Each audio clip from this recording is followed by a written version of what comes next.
సంక్రాంతి పండగకి సొంతూళ్లకు వెళ్లేందుకు తెలుగు రాష్ట్రాల ప్రజలు భారీ సంఖ్యలో సిద్ధమవుతున్నారు. అయితే ప్రయాణానికి మాత్రం భారీ వ్యయ ప్రయాసలు తప్పడం లేదు. రైళ్లలో ఇప్పటికే రిజర్వేషన్లు అయిపోగా ఆర్టీసీ బస్సుల్లోనూ దాదాపు టికెట్లు దొరకని పరిస్థితి నెలకొంది.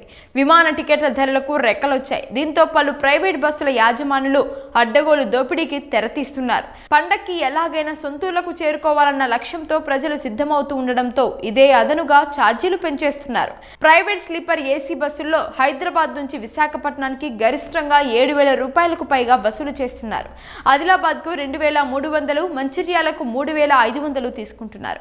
జనవరి 9 నుంచి 12 వరకు రైళ్లు, బస్సులు, విమాన టికెట్లకు భారీగా డిమాండ్ పెరిగింది. ప్రైవేట్ ఆపరేటర్లు అడ్డగోలుగా ఛార్జీలు పెంచుతున్నా నియంత్రించడంలో రవాణా శాఖ ప్రేక్షక పాత్ర పోషిస్తోంది. ఛార్జీల దోపిడీ వెబ్సైట్లు, యాప్లలో కనిపిస్తున్న కట్టడికి అధికారులు ప్రయత్నాలు చేయడం లేదు. ఏపీఎస్ఆర్టీసీ హైదరాబాద్ నుంచి ఏపీలోని వివిధ ప్రాంతాలకు నిత్యం 352 బస్సులు నడుపుతోంది. సంక్రాంతికి 9 నుంచి 12వ తేదీ వరకు 2,400 ప్రత్యేక బస్సులను ప్రకటించింది. అదనపు ఛార్జీలు లేకపోవడంతో విపరీతమైన డిమాండ్ ఉంది. 10న హైదరాబాద్ టు కాకినాడకు 9 స్పెషల్, 8 రెగ్యులర్ బస్సులు ఉంటే వాటిలో ఒక్క సీటు ఖాళీ లేదు.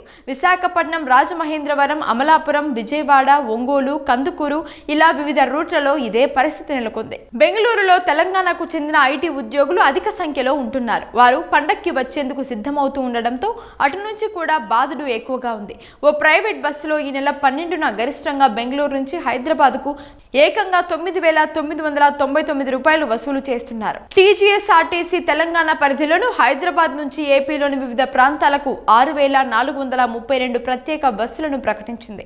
హైదరాబాద్ నుంచి కాకినాడకు 10వ తేదీన 3 రెగ్యులర్ బస్సులు నడుపుతోంది. 9 ప్రత్యేక బస్సులు వేసినా చాలడం లేదు.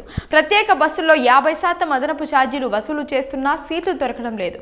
తిరుగు ప్రయాణంలో బస్సులు ఖాళీగా వచ్చే అవకాశం ఉండడంతో 50% అదనంగా వసూలు చేస్తున్నట్లు తెలంగాణ ఆర్టీసీ అధికారి ఒకరు పేర్కొన్నారు. విమాన ప్రయాణ టికెట్లు సైతం దాదాపు మూడింతలు అయిపోయాయి. దూర ప్రాంతాలకు ప్రయాణ సమయం 1-2 గంటలే కావడంతో విమానాల్లో 11, 12 తేదీల్లో ఎక్కువ మంది వెళ్తున్నారు. జనవరి 11న హైదరాబాద్ టు విశాఖపట్నం టికెట్ ధరలు 10,019 రూపాయల నుంచి 13,536 రూపాయల వరకు ఉన్నాయి. సాధారణంగా రోజులో టికెట్ సుమారు 3,900 రూపాయలు ఉంటుంది. హైదరాబాద్ టు విజయవాడ విమాన టికెట్ సాధారణంగా 2,600 రూపాయలకే దొరుకుతుంది. సంక్రాంతి సమయంలో కనీస ధర 6,981 రూపాయలు కాగా గరిష్టంగా 16,000 రూపాయలకు పైగా ఉంది. హైదరాబాద్ నుంచి రాజమహేంద్రవరం విమాన టికెట్లు ధరలు 10 నుంచి 12వ తేదీల్లో కనిష్టంగా 7,135 రూపాయలు, గరిష్టంగా 15,000 రూపాయలకు పైగా ఉన్నాయి. హైదరాబాద్ నుంచి ఆదిలాబాద్ కు జనవరి 13న ఆర్టీసీ స్లీపర్ బస్సులో సీటు టికెట్ ధర 810 రూపాయలు. అదే ఓ ప్రైవేట్ బస్సులో ఛార్జీ 1,200 రూపాయలు. స్లీపర్ బెర్త్ టికెట్ కు ఆర్టీసీ బస్సులో 1,040 రూపాయలు అయితే ఓ ప్రైవేట్ బస్సులో ధర 2,300 రూపాయలు.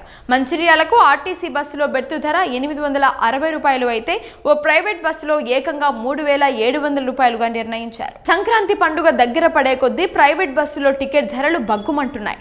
దూర ప్రాంతాలకు వెళ్లేవారు స్లీపర్ బస్సులకు ప్రాధాన్యం ఇస్తున్నారు. దీంతో లోయర్ బెర్తులకు, కొన్ని బస్సుల్లో ముందు వరుస సీట్లకు అదనంగా వసూలు చేస్తున్నారు. టికెట్ ఛార్జీలపై జీఎస్టీ కూడా వసూలు చేస్తున్నారు.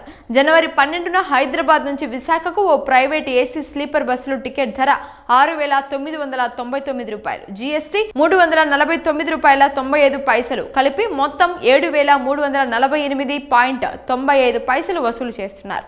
తెలంగాణలో ఖమ్మం, భద్రాద్రి, కొత్తగూడెం, ఆదిలాబాద్, కరీంనగర్ జిల్లాలకు బస్సుల డిమాండ్ అధికంగా ఉంది. ఆర్టీసీతో పాటు ప్రైవేట్ ఆపరేటర్లు అదనపు బస్సులు నడుపుతున్నారు.